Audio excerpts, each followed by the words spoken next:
Hello කොහොමද? ඔන්න මං අදත් එළියට යන්න කියලා ලෑස්ති. පොඩි පොඩි බඩු වගේක් ගන්න තියෙනවා. තව චූටි ගෑනු ළමයෙකුට gift එකක් ගන්නත් තියෙනවා. අපි ගිහලා බලමු මොනවද මට ගන්න තිබුණේ කියලා. දැන් ඉතින් මේ වටපිටාව තියෙන සිරින අරඹගෙන මම ෂොප් එකේ තියෙන තැනට තමයි දැන් යන්නේ.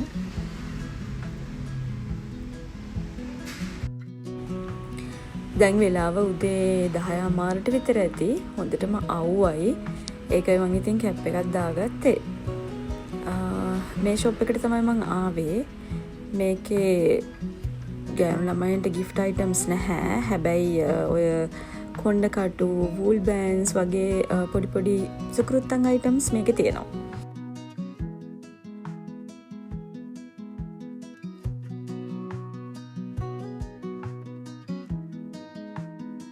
තව මට මගේ ඇඳුමකට අල්ලගන්න ඕන කරන පොඩි කෑලි ටිකක් තියෙනවා. ඒ ටික ගන්නත් එක්ක තමයි මම ආවේ. ඒ අතරතුරේ ඉතින් මට මොනවද තව ගන්න දේවල් මේකේ තියෙන්නේ කියලා බලනවා. perfumes තියෙනවා.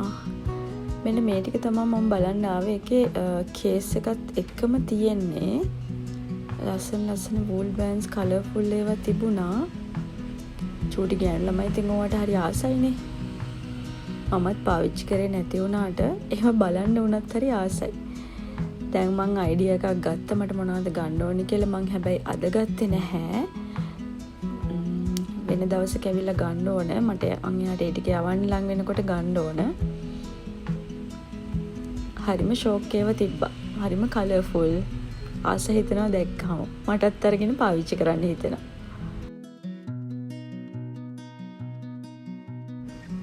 මෙතන ඉතින් මට හරියන ඇඳුම් තියෙන පැත්තකුත් තියෙනවා. හැබැයි මං ඒ පැත්ත පළාතටවත් ගියේ නැහැ.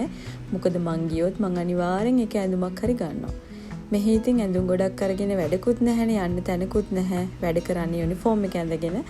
හවසට ඉතින් තියෙන ඇඳුම් ටික ඇති. මාළ කියන්නේ හරි පොඩි තැනක් නේ. ඇවිදින්න තියෙනවා අඩුයිනේ. මෙන්න මේ අයිටම්ස් ටික තමයි මම ගත්තේ. මගේ අර ඇඳුමට මහගන්න.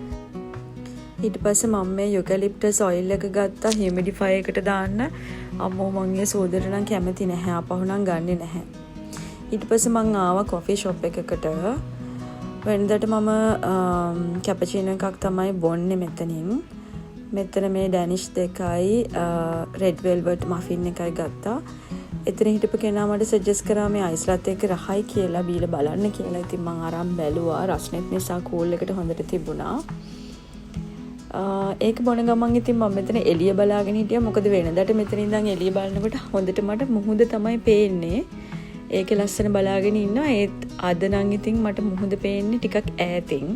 මොකද එතන කන්ස්ට්‍රක්ෂන් කරනවා. එතන පාර ලොකු කරන්න ලොකු කන්ස්ට්‍රක්ෂන් එකක් යනවා එතන. තව කොච්චර කාලෙකින් ලස්සනට මුහුද බලන්න පුළුවන් වෙයිද දන්නේ නැහැ. මේ හරියට දැන් යන්නත් බෑ. වෙනදට නම් මේ ටිකේ ඇවිදින්න පුළුවන්. මුහුද අයිනටම යනකම්. ඒත් දැන් ඉතින් මේ කන්ස්ට්‍රක්ෂන් ටික නිසා කන්ස්ට්‍රක්ෂන් නිසා අපිට මේ පැත්තට යන්න අමාරුයි.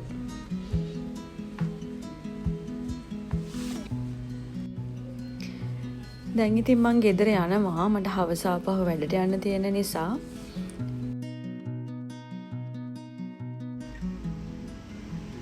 මෙහි ඉතින් හැමතැනම මෝටර් බයිසිකල් තමයි. හැම පාරකම අයින දිගට බයික් නවත්තලා තියෙනවා. එක වාහනයකට විතරයි එක සැරයකට යන්න පුළුවන්. ගොඩක් ඉතින් පොඩි පාරවල්නේ මෙහෙ තියෙන්නේ.